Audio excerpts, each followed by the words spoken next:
Pag-ila sa sayop nga impormasyon online ug epekto sa boto sa estado sa kinabuhi sama sa kapobrehon. Lakip sa gisgutan sa GMA Masterclass, Eleksyon 2025 Dapat Totoo Series sa Pangasinan ug Batangas. Ani report. Sayo milinya ang mga estudyante sa Universidad de Dagupan ug uban pang tulunghaan sa North ug Central Luzon alang sa GMA Masterclass Eleksyon 2025 Dapat Totoo Series.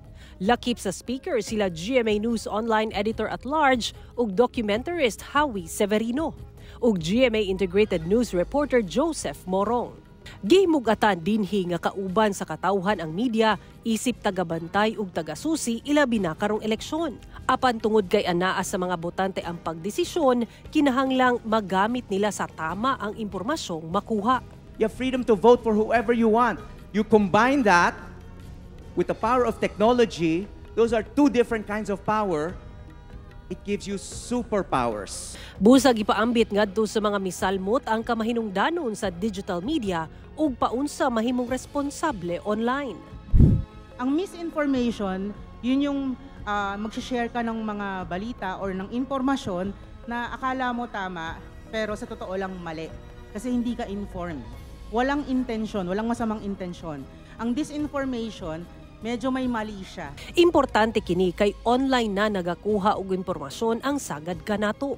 Ang newsroom natin is no longer defined by television screens, but by the dynamic digital ecosystem. Mihatag sabog inspirasyon sa panagtapok ang beauty queen nga si Bea Gomez ug ang sportscaster ug analyst nga si Martin Coach Hammer Antonio. Ang ating responsibilities ay hindi lamang limited sa ating personal na buhay. Things that you would pick will determine not only your future but our future as a team. Nangutana sab sa mga panelist ang mga estudyante.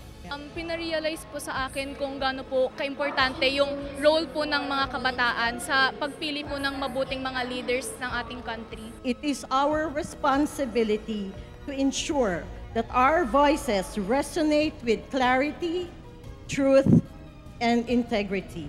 Nag-perform sab sa aktibidad si The Clash Season 4 Grand Champion Marian Osabel.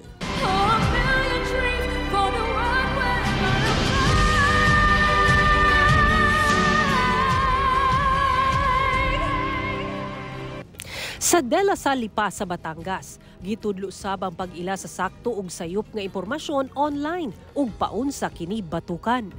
Gihimug-atan sab ang epekto sa pagboto sa mga mali nga lider sa estado sa kadaghanan sama sa kapobrehon. Sawang-sawa na kayong maging mahirap. Baka gusto natin ding itanong, sino ba ang ibinoto ko? We want to make our country and lives better. We can start with just one vote. The GMA 7's Masterclass, dubbed as Dapat Totoo Series, a timely and crucial initiative that aligns with the school's commitment to truth, integrity, and responsibility. Sara Hilomen Velasco, One Mindanao.